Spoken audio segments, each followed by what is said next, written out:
Hi guys, and welcome to this video. Today I have Toft with me, and you have been working behind the scenes since last summer here and helped me out with the faction guides that has been published during the fall and this winter. And I think after you have started helping me out, both the tips and the videos in general has increased a lot in the quality. That's at least my opinion here. So I'm very happy to have you on board. And in this video, we want to invite you to our initial discussion we always have. We usually have it over the phone or through email. So we have a discussion on how to approach a given faction. So we want to invite you to join in on this discussion so you can see and hear what the thoughts are behind the tips that are given in the faction guides. What's up? Will you introduce yourself, please? Yes. Thank you, Esa, for inviting me. Esa and I, we have been playing Twilight Imperium for, 7 years. We started out with Twilight Imperium 3, and I think we played it twice, and it was not good. And then Twilight Imperium 4 came out, and it was a whole other experience, and we got hooked. And I just think it's a fantastic game, so I have seen a lot of other videos and studied the game and the mechanics, and when Esa asked me if he could share some of his thoughts about these faction guides with me, I just said yeah, because I just think it's a cool game and a funny game. I'm no oracle in this, I just think it's funny, and I think the discussions about the factions is interesting, so when Esa asked me to join in, I said, yeah, let's do it. And I appreciate that. So in this video, we will go through what we want to accomplish in the first round. We will have a look at the faction technologies for the Ghosts of Creuss and discuss whether they are worth researching or not. We will also discuss some of the dilemmas that the ghosts will face during the game, about the wormholes and other cool things. And lastly, we will also go through all of the strategy cards one by one to see which ones are the best one in round one. All right, let's have a look at what we want to achieve in the first round. We have two different map slices in front of us, one for you and one for me. So would you like, Toft, to have the honor of introducing what you want to accomplish in the first round? I would, Esa. The big problem for Ghost is that we only have one ship with capacity compared to a lot of other races. So in the first round, I have to build that second carrier. We could either do it by going for secondary warfare, or we could do it if we get the sling relay tech. And in these two ways, we can move the second carrier out in the first round. But if that is not something we can do, then we have to build it ourselves in our home system as the last action, so it is ready to move out in the second round. So in this slice, I start in here. I would take my carrier out to Ramirez to get the 6 influence in the second round. Ghost has their agents, so they can move to Malice right away.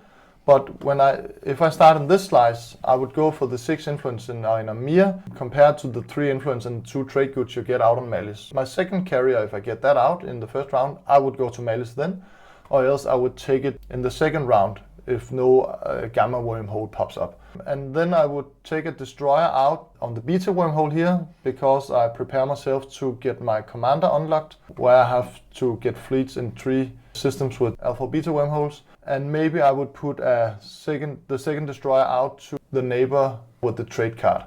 And I think I very much agree with your approach for that slice. So I got my own slice over here, and I got the 3 Rydal planets in this system, and I don't really like that. But Hope's End is of course always a good planet to get, because of the 3 resources and the 3 mech that you can get every round. But in this slice, I very much think I would go to Malice and get those 3 influence and 2 trade goods. And it will also, when it flips, open up for even more alpha and beta wormholes and make it easier for us, or for me, to become neighbors with the other players at the table. But besides that, I think I would very much try to do the same thing as you did with the sling relay, and of course getting the second carry out. Yeah, I must say I agree. In that slice, I would also go for Malice as the first action, and yeah, hopes in with the second carrier if we get that out in the first round. Yeah. All right, we just talked about what to accomplish in the first round. So let's have a look at what strategy cards we would prefer to get ourselves, and we will go through all 8 of them one at a time. And of course, the public objectives can change our priorities, but without taking those into consideration, I think this will be our preferred strategy cards. So will you open and start with leadership? I will, Asa. Leadership is one of my preferred choices for the first round. We can always use tokens to move around, and it can help us not get stalled out of warfare. Warfare we would like to get the secondary off because we lack the carrier. And we can also get ourselves positioned better for the alpha and beta wormholes to unlock our commander. So leadership is a top 3 of mine, but not the first pick. You could take leadership. I'll take diplomacy. Or diplomacy. Or diplomacy, yes. Yeah, and I think diplomacy is not my preferred one, but I still think it is valuable for us because we will have the chance to do both the secondary of warfare and technology in case we have our good home system with 4 resources in it, and if we gain control of another resource-heavy planet, then we should have plenty of resources to both produce units and research the technology in round 1. So I don't think this is the worst choice, but not my top 3 pick either. No, I agree. It's also not a top 3. It depends on the board, because you can get burned out of technology or warfare if they get played in the wrong times, so to speak. So I have to see my position on the board and have a negotiation.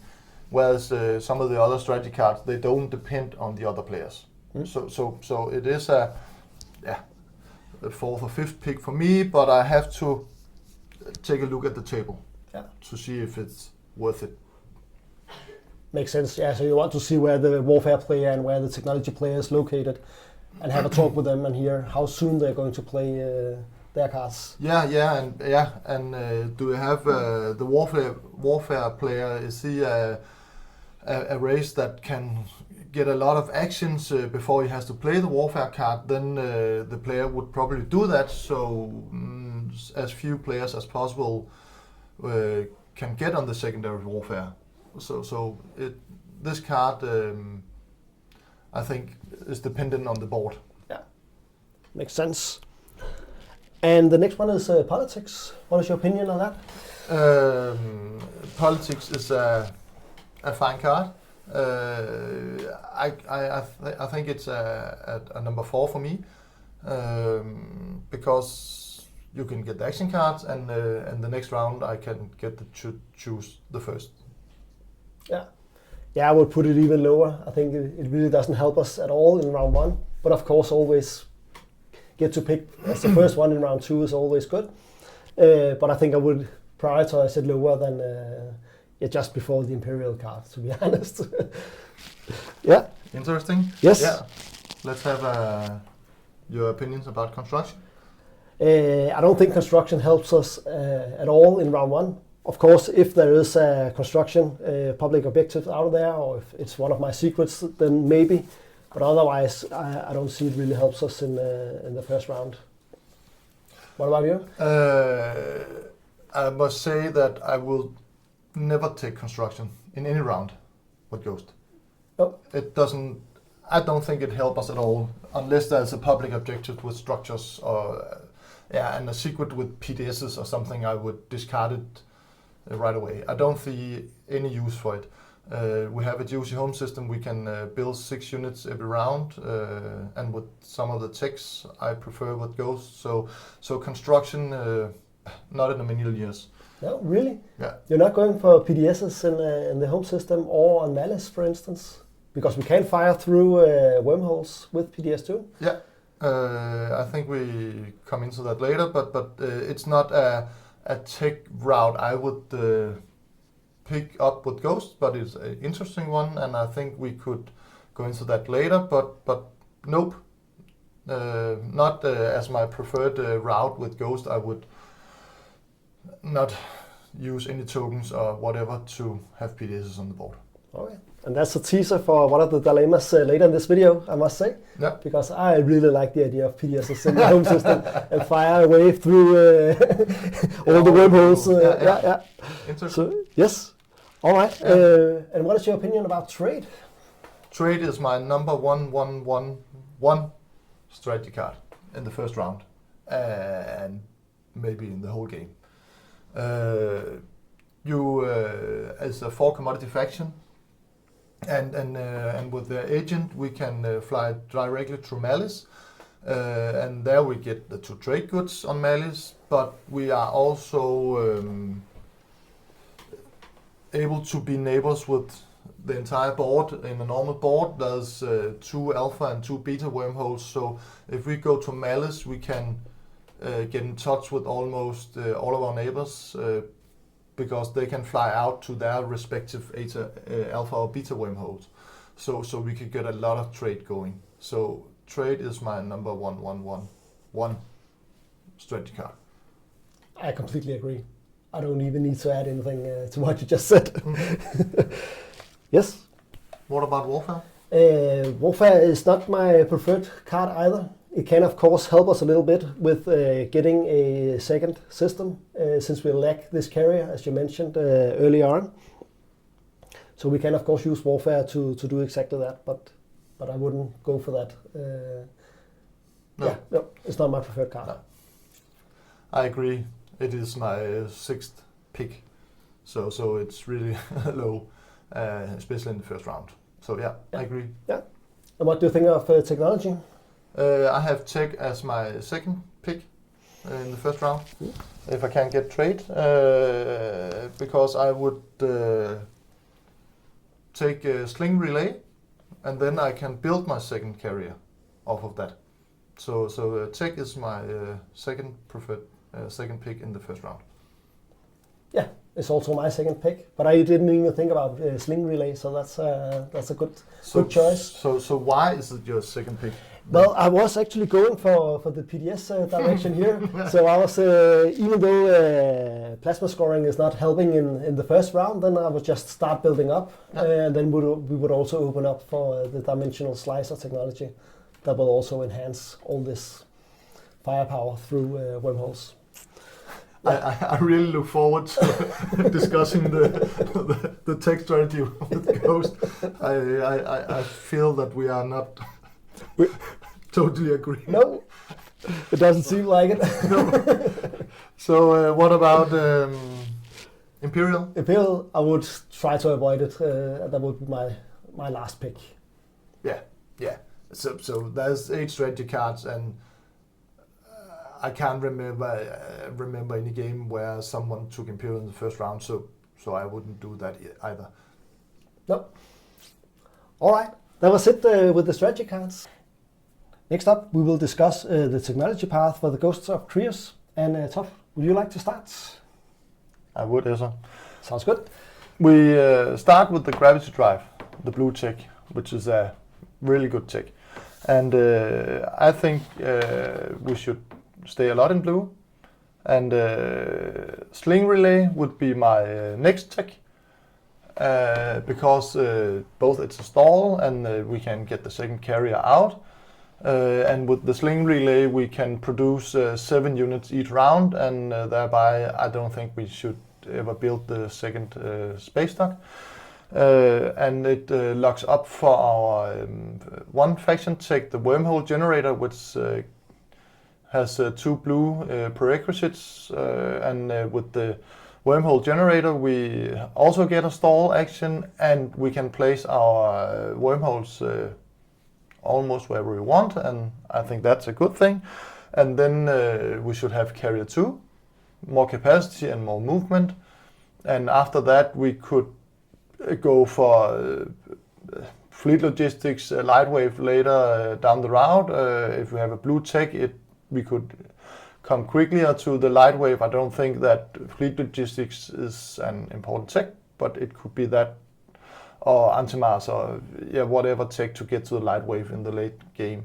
The Dimensional Splicer, the second faction tech, is a good tech. I really, really like it, but I would not go for it unless I get a red tech skip.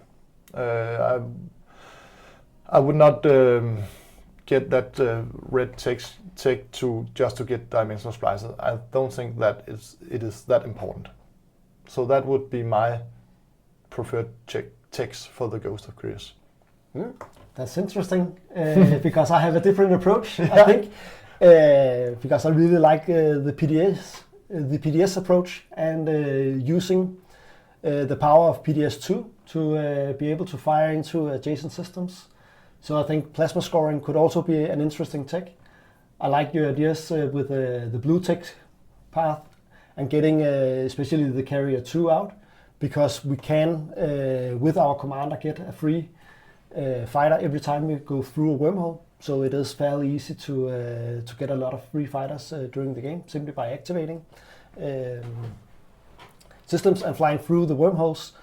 But I also think, again, using the firepower from the PDSs would be awesome to have through the wormholes, especially when we get the flagship out and we can use some PDSs from our home system and use them actively out on the game board when we are trying to take planets from other players.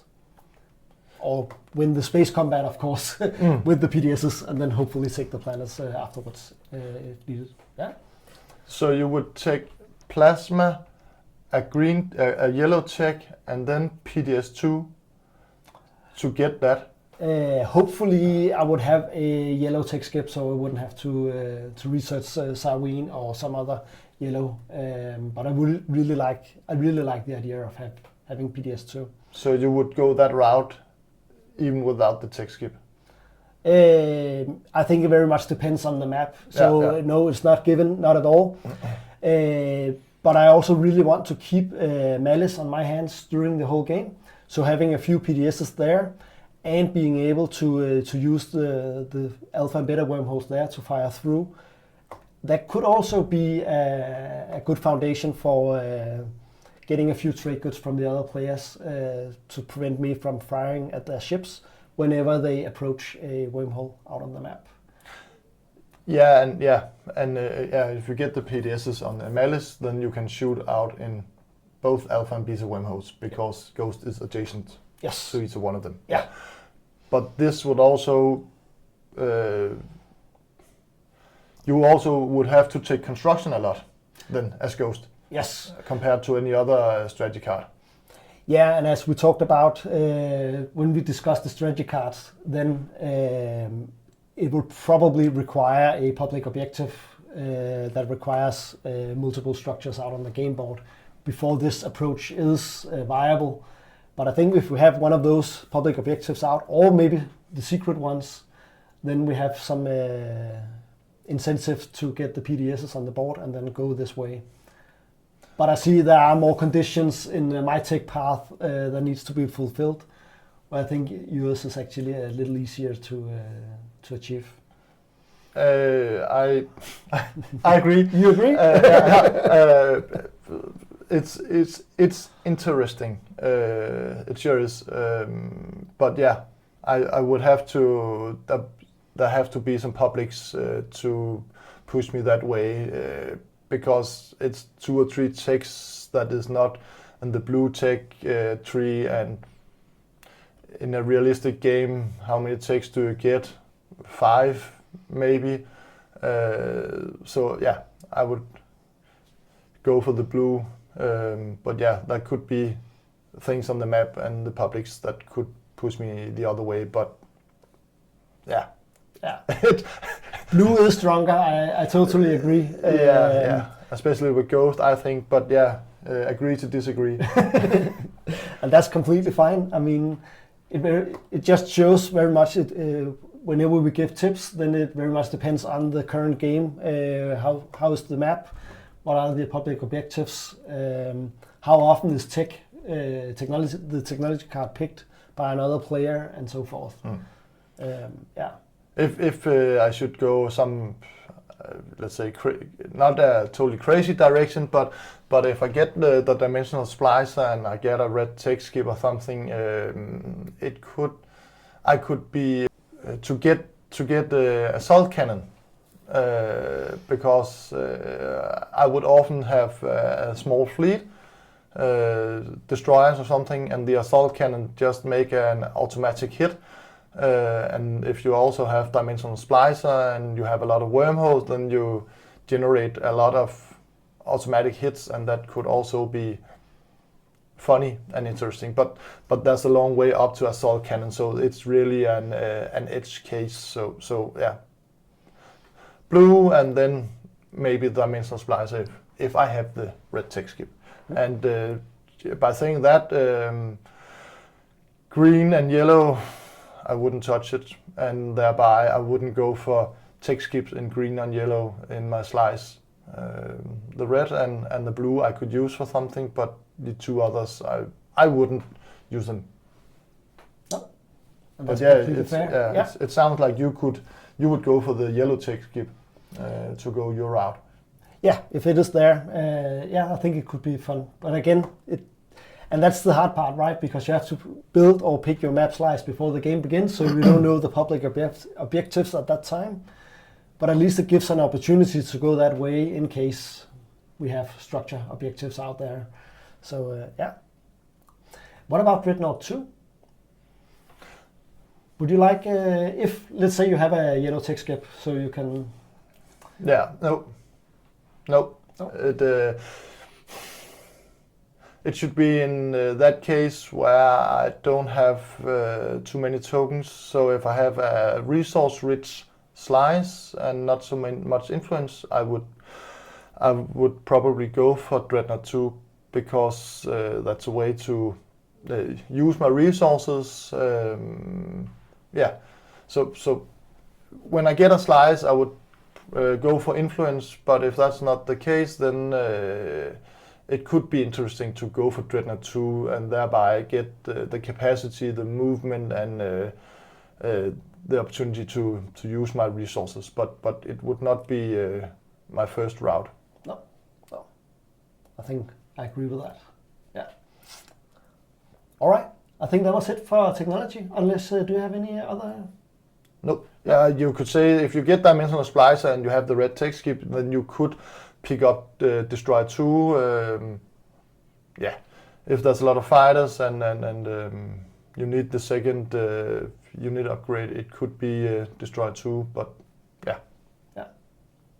Yeah, so it's not like really like a faction that goes for a lot of unit upgrades. You mentioned the Carrier 2, but that's easier to get in the blue tech skip, right? In the blue tech tree. Because compared to some other factions, Ghost, in my opinion, don't have the opportunity to get an edge on the unit upgrades. We get the Carrier 2, but everyone else can get that. Some has a better Carrier 2, so we can't get any stronger units than any other. So if Dreadnought 2 won't get us any closer, in my opinion. So Ghost has to go another way to get the edge on the board, and that is not around unit upgrades, in my opinion. But we get into that later. All right, I think that was it for the technology. So let's move on to the next topic. All right, Toft, we have a faction that can place wormholes out on the game board, and we got the 3 different ways we can do so. We have a promissory note we can give out to other players, and then they can place a wormhole for us. We have the wormhole generator technology we need to research, and we got the mechs we can sacrifice, and then we can place a wormhole wherever we want, and almost whenever we want. But how would you approach getting these wormholes out on the game board? As I mentioned in the tech, so I would go for the wormhole generator.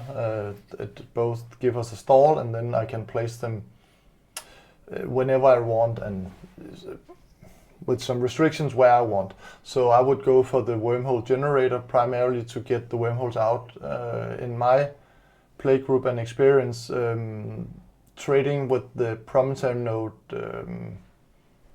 doesn't work so well. So I would rather put my head on the wormhole generator, so I'm sure that I get them out. Maybe in the first round try to give the promissory note away. I wouldn't hope to get anything for it because it's also for my benefit if the wormhole is placed. So I would give it out freely if someone wants to place a wormhole, especially in the beginning, so I get them out quickly. But I will always take the wormhole generator so I can place them wherever I want for myself. And with the mech, I wouldn't place wormholes with the mech. I would later in the game use them situationally to move wormholes, but I wouldn't sacrifice mechs to place wormholes in the first place.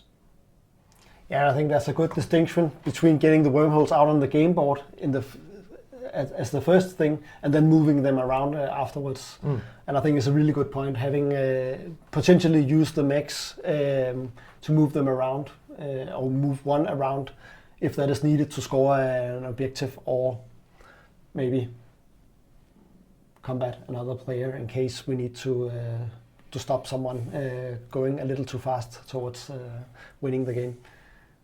Yeah.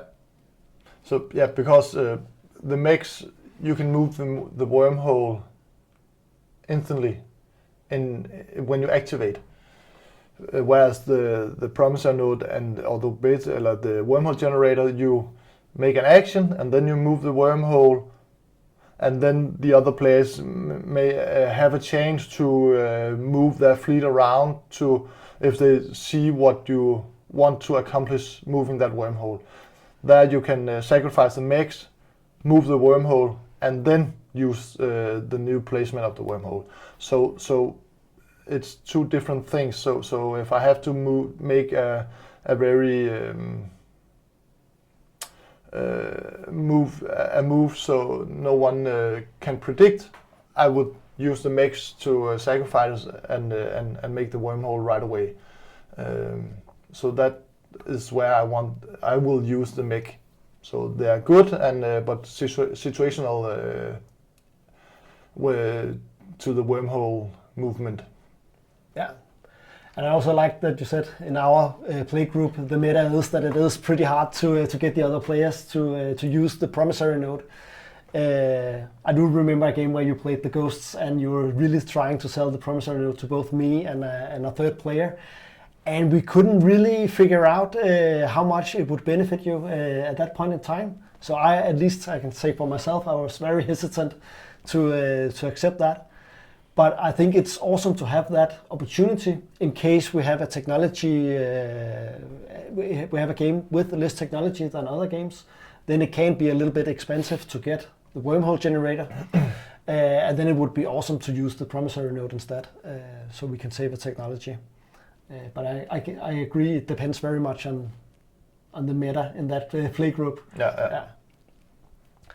So, but I guess it could be a good thing for the Ghost player and try to explain or at least give some ideas of where to place the wormhole, so it also benefits the other player, so that maybe they can see a good opportunity for them as well. Yeah, and just don't take anything for it. Give it out for free. Or even put a trade good on it or something if you can get it out, and you can maybe have an opinion of where to put the wormhole. I think in our play group, players I don't want to put an extra wormhole in my slice, then you can come flying into it, but then place it in another player's slice, or give it a trade good or something. So don't try to get something for it. You want the wormhole out, and let them do it for free. Yeah, I pretty much agree. It's hard to say. Yeah, cool. And I think that was it for this dilemma. So let's dive into the next topic. All right, now it's time to discuss the flagship and whether we want to produce it or not. And what is your opinion about that? The flagship is funny. I'm not fairly sure that I would build it. The thing it can do is that you can move a fleet from your home system directly to the center of the battle through the flagship, and that's good and can be funny. But as soon as anyone get lightweight deflectors, they can move through your flagship and directly into your home system, and then that is not good. And it only rolls 1 on a 5, so I will not build the flagship every time. So in my opinion, it's not that good. Funny, but not good. Yeah, and I mostly agree with that. The exceptions to that could be if you have those PDSs on the home planet, as I mentioned earlier. Then we could use the firepower from the PDSs when we actively use the flagship to gain control of other systems or other planets. But I do acknowledge the risk of people flying back through our flagship. So without any additional PDS firepower, I also think it's a big risk to take it. But of course there is a public objective about having your flagship out on the game board, and that will of course. Of course, then you build it, but it's not a must-have in my opinion. And yeah, the thing, it only rolls 1 die compared to a lot of other flagships. I guess it's some combination with the dimensional splicer that gives a hit every time you are in a wormhole. So it gives a secure hit because there's a wormhole with the flagship, and maybe that's why they don't want it to roll 2 dices. But the flagship gets a little better with the dimensional splicer, but we don't often take dimensional splicer, I guess. So no, the flagship is not a must-have in my opinion. No, I guess it's situational again. Yeah, and also what your preferred tech style is, because I still think those 2 PDS shots, plasma scoring, and the dimensional slicer, then you already got 5 hits. You have 5 rolls. Sorry, 5 rolls. No, 4 rolls and 1 hit. Yeah. Just with the flagship, and then of course you wouldn't let it fly around by itself. It would also be accompanied by other ships as well. So it can be very potent, I think, but also risky. Yeah, and if we have to go down that route, then if you really go down that route, you get plasma scoring, you get dimensional splicer, and you forfeit the blue text, then you go all the way down, build your flagship, get assault cannon, then you have 2 destroyers with your flagship, then you have a secure hit with your assault cannon, you have the secure hit with the dimensional splicer, and then you have the 3 PDS shots. That's a good start in every combat with your flagship, but wow, situational in my opinion. Yeah, it requires a lot of setup and planning. It does. But I think it could be really fun to have it. So maybe that's why I dream about having that game, playing that game. I think that could be very fun. Especially also if we have some control objectives out there and we really need to shoot our way through the game board, then it could be fun to have. But yeah, hard to achieve. I acknowledge that. Yeah. Yes, and I also think we should talk a little bit about the hero and its ability to swap 2 systems. So what do you think of the hero? It's very situational, and I guess you could say that with a lot of heroes. Of course, very surprising what you can do, and the other players don't know when you're gonna do it, and are you kingslaying or can you do something to give it the win to yourself? I don't think it will win you the game. There are other heroes that that is better to give you a higher chance of winning the game. I don't think this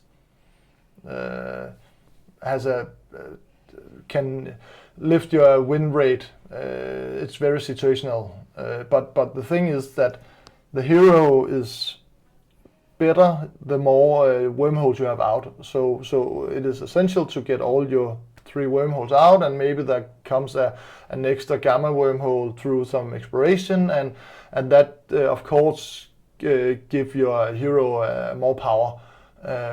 But the thing about swapping Megator Rex down directly to next to your own home system, or swapping a fleet away from your own fleet or something like that, it is extremely situational, and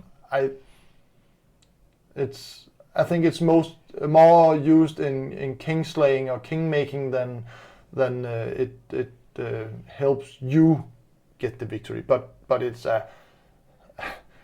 in general, I think Ghost is a cool race. It's fun race, and this hero is very funny. But yeah, I'm not sure it can win you the game every time. No, I agree. But I also think I would always try to play the hero just because it is a fun move, Yeah. and there will always be a story to tell after the game, right? And then these 2 systems swapped. But I guess that the only scenario I could think of where it could help out would be some kind of control objective that I need to score, and then the wormholes is not placed somewhere where I need them to be. It could be having some units on the edge of the board or something. And then I could use the hero to swap my own fleet out on the edge of the board and maybe spread out from there to gain control of some other systems. But that is very situational. I totally agree with that. Yeah.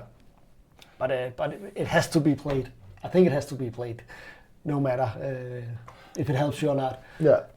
And if you could somehow get a wormhole in another player's home system through a flagship or something like that, and then swap the home system over next to another player's home system, it's a fun hero, and it can do a lot of damage. But yeah, very situational, and don't put all your eggs in your hero's basket to gain the victory with Ghost.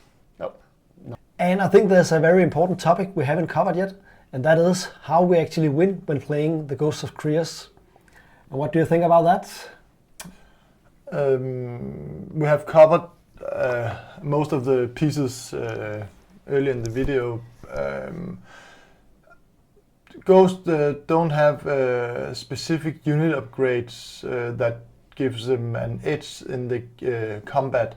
So I think the way you can win and obtain public objectives with Ghost is the flexibility with a lot of wormholes on the game board, and in the later game rounds, if you have the light wave deflectors, then you can go almost anywhere. You have a lot of tokens, you have a lot of small fleets, and then you can hit a lot of system with not so many ships and not so many ground forces on the planet, if that is what you have to obtain.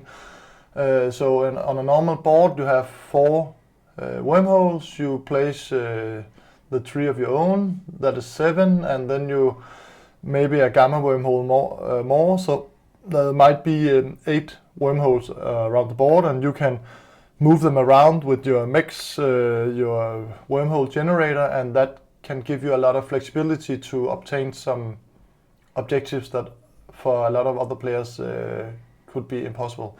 So I see it is difficult to win in pure numbers, fleet by fleet, because a lot of other races have, a better dreadnought, a better cruiser, a bigger capacity on the carriers and stuff. So it is the flexibility, in my opinion, that can give you an edge to reach out for the win as Ghost. Yeah, so do you think there are any public objectives that are a lot easier for the Ghost player to fulfill compared to others? The structure objectives is so bad for Ghost, in my opinion, because it takes them away from that strategy I would prefer as Ghost. The edge on the game board, the stay in empty systems, maybe some control objectives if you can hit some planets that are not that well defended, but the other players would defend those. Resources, the trade could also be good for Ghost, but that's because of their commodities. So the flexibility with those on be around the system, I think is some of them Ghost can do something about via the flexibility and mobility. Yeah, I think that's some good overall thoughts about how to play as Ghosts. And I guess also a lot of negotiation with the other players, completing trades, earning trade goods that way, to both buy more units, but also more command counters, probably. Yeah. Yeah. And the promisor note also some negotiation there. But yes. Yeah, for sure. Yes. Yeah, that is a promissory note that really want to put that into play compared to other factions where you just hold it tight and say, this will never leave my hands. Yeah, like the Necrovirus, for instance. Yeah. You really want that promissory note out. Yes. Yeah. Cool. Well, thank you for that. And thank you for participating in this video.